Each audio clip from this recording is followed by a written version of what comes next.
بشكل عام يتم استخدام مادتان في تصنيع أثاث الحمام: الخشب أو المواد المركبة لو بوا أو لي ماتيريو كومبوزيت. وبطبيعة الحال تعدد الأشكال يعني تعدد الألوان، لكن اختيار اللون راح يكون على حساب الجدران والأرضية. بالنسبة للحمام الصغير راح تحتاجوا إلى أثاث اللي يكون في الزاوية أو خزانة بشكل عمودي. أما إذا كان عندكم حمام كبير فيمكنكم اختيار أثاث عريض تحت الحوض سوفاسك مع عدة أبواب أو عدة أدراج. وللعلم راح تلقاو في الأسواق أثاث الحمام بأطوال مختلفة: 60 سنتيمتر، 80، 100 سنتيمتر، 120 و 140 سنتيمتر. الأثاث المعلق قادر يكون رائع من ناحية الجانب الجمالي ويعطي تصميم أكثر حداثة لحمامكم. وبالإضافة فإن أثاث الحمام المعلق يسمح بتنظيفه بسهولة وربما يعطي مساحة إضافية. نتمنى نصائحنا فادتكم لاختيار أثاث الحمام المناسب لكم. ما تنساوش رانا ديما معاكم باش تكون السعادة في داركم. سلام.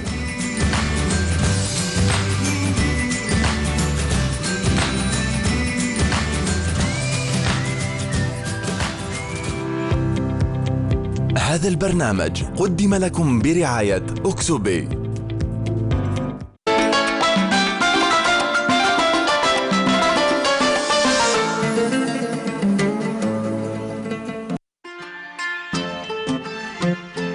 تستحقين الوسام للاهتمام براحتهم ونجاحهم، لحنانك ومحبتك تستحقين الوسام، لتربيتهم ولاهتمامك بصحتهم. مهارتك في الطعام تستحق الوسام.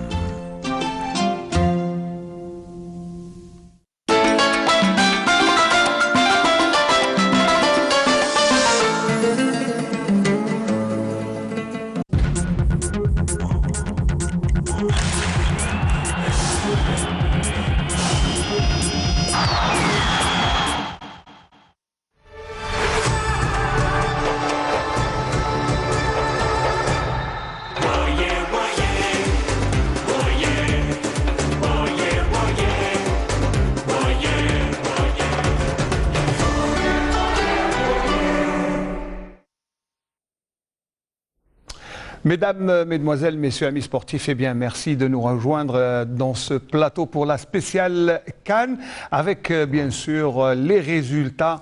C'est vrai qu'il reste quelques minutes avant la fin des matchs de la troisième journée du premier tour. Il faut dire qu'il y a des surprises, on vous les annoncera au fur et à mesure de cette émission. Alors pour m'accompagner dans ce numéro spécial CAN, eh bien, notre invité est M. Abdelkader Amrani, entraîneur du CRB. Cheikh, merci d'être venu. Je vous en prie, honneur pour moi d'être parmi vous. Alors, honneur partagé, et c'est avec un plaisir que je vous retrouve sur un plateau. Alors, nous avons d'abord le jingle de la CAN, et après on va revenir au débat.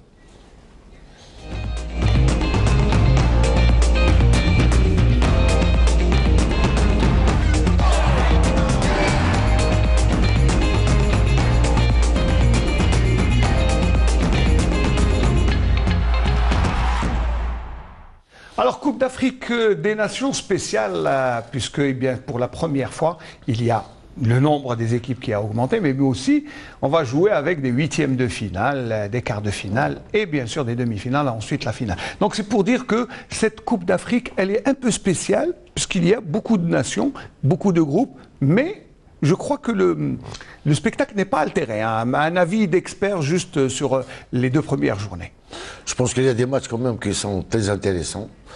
Il faut noter aussi le climat qui a quand même un petit peu influencé sur le rendement de toutes les équipes, surtout ceux qui jouent à la première heure à partir de 15h30, c'est-à-dire 16h30 heure égyptienne, automatiquement avec une canicule qui arrive à 38, 39 degrés, c'est pas évident que les joueurs arrivent à donner le meilleur de même. d'eux-mêmes. C'est pas facile, il faut dire que les conditions sont un peu difficiles. C'est pas un fait. Par contre, on a vu quand même des matchs très importants le soir, à l'image des matchs comme le Maroc, le match de l'Algérie. Oui, Algérie-Sénégal fait un très bon match. Même le match d'hier, je pense que Cameroun-Ghana, même s'il n'y avait pas de but, c'était quand même une très belle affiche. Il y a quand même l'Égypte aussi. L'Égypte a très bien joué, mais c'est normal, ils sont quand même supportés par 80 000 supporters au Cairo Stadium, c'est tout à fait normal. Mais moi, ce que je veux dire, c'est surtout hier, par exemple, il y a eu une journée, on a senti un peu la fatigue, et on a senti un peu que le spectacle était un peu altéré, puisqu'il n'y a pas eu de but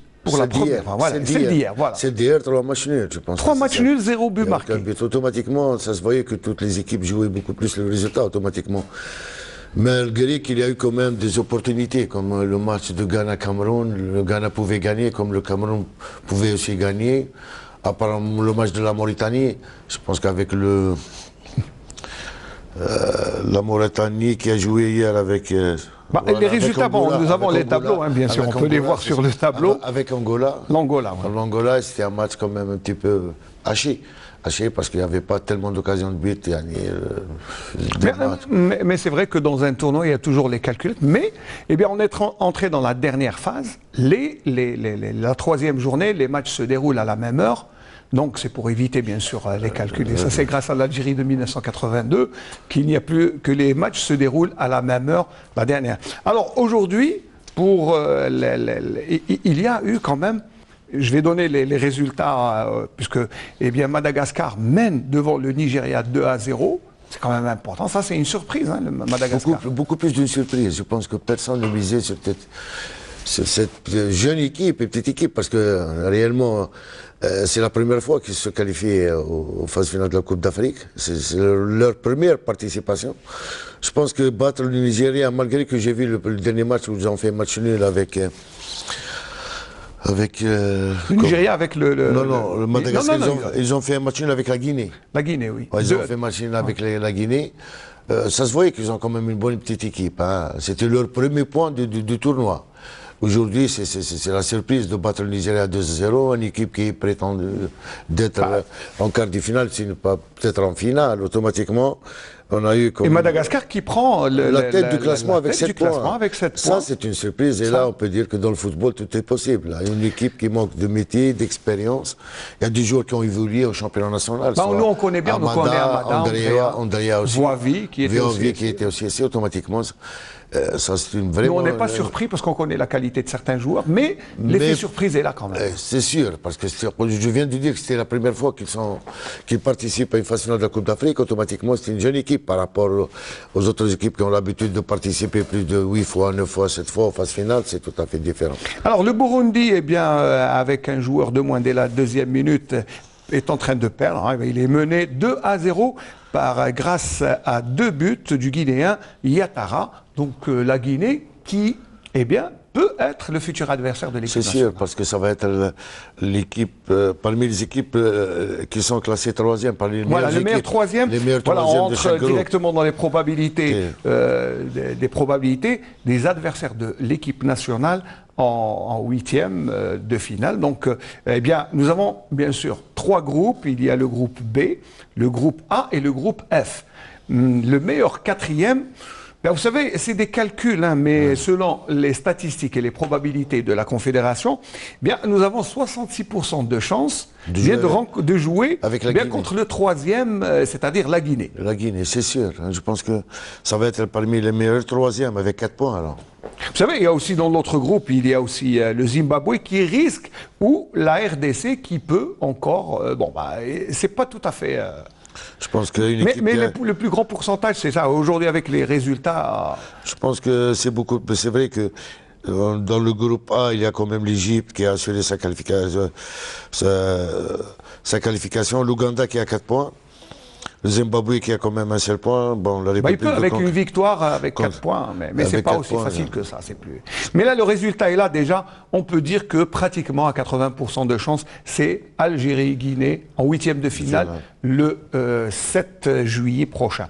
On va parler un peu de l'équipe nationale. On a vu les probabilités, mais c'est surtout l'équipe nationale est là-bas, mais elle n'est pas seule. Il y a des supporters qui ont fait le déplacement et qui la supportent. Je vous propose de suivre ce petit sujet avec les supporters de l'EN en Égypte.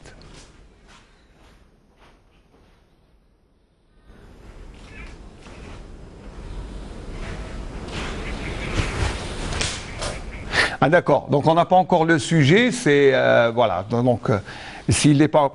les supporters qui ont fait le déplacement, bon, c'est vrai qu'ils ne sont pas aussi nombreux. Ils peuvent encore y aller. Hein. Je pense qu'en tant que l'équipe nationale se qualifie, il y a beaucoup de supporters qui peuvent encore rejoindre l'Égypte. Hein. Et assister au dernier match, ça c'est sûr. Surtout, il y a encore le temps pour organiser des voyages pour les huitièmes, les quarts de finale. Ça veut dire que l'équipe nationale est partie pour quand même aller très loin. Hein. Ouais. Je pense qu'il y a une chose qui est très importante. On ne peut pas premièrement enlever le mérite des gens qui travaillent, ça c'est sûr et certain. Je pense que je ne suis pas là pour jeter des fleurs pour l'entraîneur ou pour les joueurs, mais je pense que en tant que technicien, il y a des choses qu'on peut sentir. Hein. Non mais on sent quand même la différence. On peut sentir quand même qu'il y a un bon état d'esprit. Et les déclarations de Mahrez confirment ce que vous dites. C'est sûr, c'est qu'il y a un bon état d'esprit, parce que l'équipe c'est le vestiaire, ça c'est sûr et certain. Je pense que l'entraîneur est arrivé à former une équipe quand même compétiteur, ça c'est sûr et certain, parce que les voir jouer avec cette arme, cette combativité, ce vouloir... Cette discipline surtout défensive. Moi je parle beaucoup plus de rigueur. Hein. Oui, rigueur, voilà. Voilà, ça c'est très important, parce que c'est des consignes que chaque joueur est appelé à les respecter, soit sur le plan offensif, soit sur le plan défensif. Automatiquement tu sens quand même qu'il y a beaucoup de changements, il y a cette envie d'aller très loin, cette envie de gagner. Et le fait de gagner le premier match, je pense que le deuxième match a été un peu plus facile. Au contraire, ça a été quand même un match. Pour moi, c'était un match de référence. De référence pour l'équipe nationale. Pour moi, c'est un match de référence parce que j'ai vu une équipe combative à souhait, hein, des joueurs solidaires qui se battent. Ça fait longtemps qu'on n'avait pas vu l'équipe nationale avec ça, c'est sûr. Et ça, il faut quand même rendre à César ce qui est à César et dire que l'entraîneur a fait quand même du bon travail jusque-là. Hein. Le bon travail, mais aussi il faut des supporters pour être derrière. Ah, c'est sûr. Et les supporters, eh bien, le sujet sur les supporters est prêt.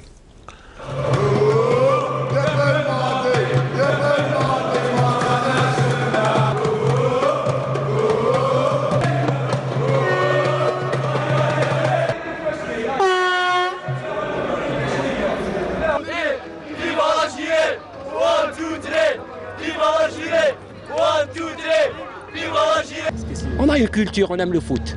Premièrement, on aime l'aventure, on aime les voyages, on aime s'amuser. Tout ça, c'est réuni quand... C'est tout ça qui nous ont fait venir en Égypte. L'Algérien, il est fou du football, de son pays. Il est fier, il a la fierté.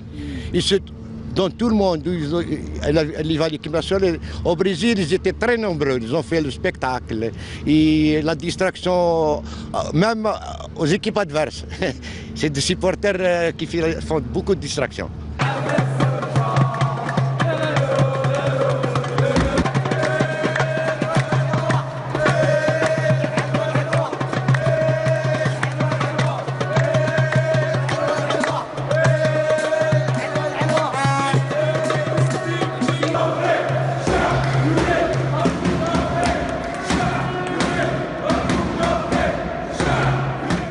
Voilà, Chabioré de la Coupe d'Afrique, je pense que c'est le slogan qui va être chanté dans les prochains jours, mais quand même, on a vu une belle ambiance au Caire. Malgré, il n'y a pas beaucoup de supporters, pas autant que d'habitude. D'autres équipes. Ouais. Mais je pense que la présence des supporters motive aussi les joueurs. Tant qu'ils sont nombreux, tant qu'ils donnent beaucoup plus d'envie, de motivation aux joueurs, ça c'est sûr et certain. Et on ne peut pas jouer dans un stade vide. Hein. Ouais. Ça c'est important. C'est vrai, mais est-ce que leur présence aussi, c'est une pression supplémentaire sur les épaules des joueurs? Non, il y a des joueurs qui sont habitués. Moi je dirais les joueurs, actuellement ils sont compétiteurs. Hein. Chaque compétition est très importante pour eux. Ils vivent le stress, ils vivent quand même cette adrénaline qui est un petit peu élevée, mais je pense que la présence des supporters peut aussi les pousser à faire plus. On ne peut pas jouer au football sans les supporters. Hein. Alors on se projette tous vers le prochain match, bien sûr, Tanzanie-Algérie. Est-ce qu'il y aura un bémol dans la façon de jouer? Est-ce que les joueurs vont aborder ce match avec la même Grinta a la même envie ou est-ce que... Bon, on sait qu'il va y avoir un turnover obligatoire. Là, mais je pense qu'il y a une chose qui est très importante. Il faut que chaque match nous permette de mieux faire et de progresser. On a quand même acquis. C'est pourquoi je vous ai dit tout à l'heure, pour moi, le match du Sénégal, c'est une référence. Automatiquement, il faut garder cet état d'esprit, il faut garder ce sérieux, il faut garder cette rigueur. Ils peuvent peut-être faire entrer d'autres joueurs, mais avec toujours l'idée de faire mieux. Hein. Je pense qu'il ne va pas faire quand même une figuration pour ce match. Au contraire, parce que gagner le dernier match aussi, c'est important. Il va donner beaucoup plus de confiance. On est terminé le premier tour avec 9 points, c'est pas 9 points, c'est pas la même chose. Ça sera d'abord une première. Bien sûr, ça compte énormément. Et en même temps, ça te donne une idée sur le plan progression de l'équipe dans tous les domaines, hein, soit qu'elle soit physique, technique, tactique et organisationnelle. Mais je pense que avec l'idée de l'entraîneur, comme je suis en train d'un petit peu de suivre, je pense qu'il y a beaucoup de rigueur. Ils ne vont pas s'amuser à faire de n'importe quoi, ça c'est sûr et certain. Alors en parlant du Sénégal, qui a quand même laissé des plumes, vous saviez que c'était la première défaite du Sénégal depuis 4 ans? C'est sûr, mais on ne peut pas gagner un match sans l'avoir joué, avant de l'avoir joué. Hein. Je pense que c'est vrai qu'ils ne s'attendaient pas à une opposition farouche de notre part. Ils ne s'attendaient pas que l'équipe soit aussi quand même bien organisée avant tout. Ça c'est très important parce que quelle que soit l'organisation, je pense que l'objectif est toujours de marquer des buts et d'éviter d'encaisser des buts. Maintenant l'organisation, c'est vrai que les joueurs qui l'animent.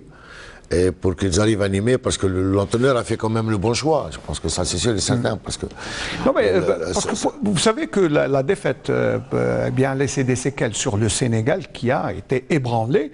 Vous savez, l'équipe du Sénégal qui va devoir batailler et battre le Kenya dans le prochain match. Mais ça reste quand même une bonne équipe, le Sénégal. Ils peuvent venir à tout moment. Ils ont des individualités. N'oublions pas que c'est l'équipe qui est classée première en Afrique. Depuis 3 ans. Et 22e mondialement. Je pense que ça, on ne peut pas nier la valeur de cette équipe, ils sont capables de revenir. Il y a aussi des défaites qui font du bien. C'est fort possible que cette défaite va leur faire du bien. Alors, M. Amrami, je vous propose d'écouter ce qu'a dit Aliou Cissé, l'entraîneur du Sénégal, dans la conférence de presse aujourd'hui, bien sûr, avant le match de demain contre le Kenya. Écoutez, moi je ne suis pas du genre à tout remettre en cause en 4 jours. Je suis quelqu'un de très équilibré. Effectivement, il y a des choses qui n'ont pas fonctionné, mais ce n'est pas pour autant qu'il faut faire une révolution en l'espace de 4 jours. Pardon. On a joué contre la Tanzanie, ça avait très bien fonctionné, c'était pratiquement la même équipe qui était là. Contre l'Algérie, effectivement, il y a eu des choses qui n'ont pas fonctionné, mais cela ne veut pas dire qu'il faut tout remettre en cause. On est numéro 1 africain depuis 3 ans. On est allé à la Coupe du Monde en 2018. C'est notre première défaite depuis 4 ans sur le scène continentale. Je pense qu'aujourd'hui, une équipe qui n'a pas le mental ne fait pas ce parcours-là. Donc on a ça. Moi j'ai senti quand même que le groupe a été ébranlé. C'est sûr. Mais je pense que cette défaite va les pousser à faire mieux. Ils vont réagir contre les Kenyans, c'est sûr et certain. Et les prochains matchs vont être ils vont les aborder avec beaucoup plus de rigueur. C'est l'équipe qui peut revenir, même au deuxième tour, ils sont capables de revenir. Hein. Alors vous mettez une pièce sur le Sénégal face au Kenya. C'est sûr. Alors le Kenya, l'entraîneur Sébastien Miné, ne désespère pas. Lui qui est revenu de très loin face à la Tanzanie, il était mené 2-1, puis il a quand même réussi à prendre les 3 points de la victoire. Voilà ce qu'a déclaré M. Sébastien Miné, entraîneur du Kenya. On a notre destin en main. Voilà, c'est à nous d'aller puiser des forces que l'on ne soupçonnait pas exister chez nous et pour pouvoir s'en sortir, exister. On l'a fait en phase de qualification contre le Ghana. Est-ce qu'on est capable de le reproduire face au Sénégal? Je ne sais pas, je n'ai pas la réponse, mais j'espère que, en tout cas, les garçons prendront conscience qu'il faut qu'on donne tout. Parce qu'on ne sait pas quand on reviendra dans ce type de compétition, quand on est le Kenya. Évidemment que je crains les individualités sénégalaises. Je pense que du gardien de but à leur attaquant, il y a beaucoup de qualité, donc il n'y aura pas de plan spécial quant aux qualités des uns et des autres, même avec Sadio Mané. Évidemment, une vigilance particulière, mais pas de plan spécial. Simplement, il va falloir qu'on se concentre, nous, sur notre comportement collectif. En tout cas, Bah, en tout cas, on sent quand même que le Kenya... J'ai vu ce match, je pense qu'avec contre la Tanzanie. Je pense que c'est vrai, c'est le seul match où il avait 5 buts quand même. Hein. Ça, c'est déjà une première. Le deuxième, il y a eu Mauritanie-Mali. Mais je pense que ce match-là, c'était beaucoup plus le match des gardiens de but. Ils ont fait pas mal de cadeaux aux attaquants pour qu'ils arrivent à marquer. Il faut des erreurs pour marquer des buts. Mais pas à ce stade de niveau, à ce niveau-là. Je pense que c'est des erreurs qu'ils pouvaient facilement éviter. Mais moi, j'ai confiance que l'équipe de Sénégal peut gagner ce match. Donc vous mettez une pièce sur. Et l'autre match donc qui réunira demain, bien sûr, l'équipe nationale face à la Tanzanie. Je pense que ce sera à 20h de toute façon. À 20h, mais non, je pense qu'on a les moyens de le gagner parce que c'est important. Il faut le gagner, ça c'est sûr et certain, pour rester dans une dynamique positive, hein, de victoire.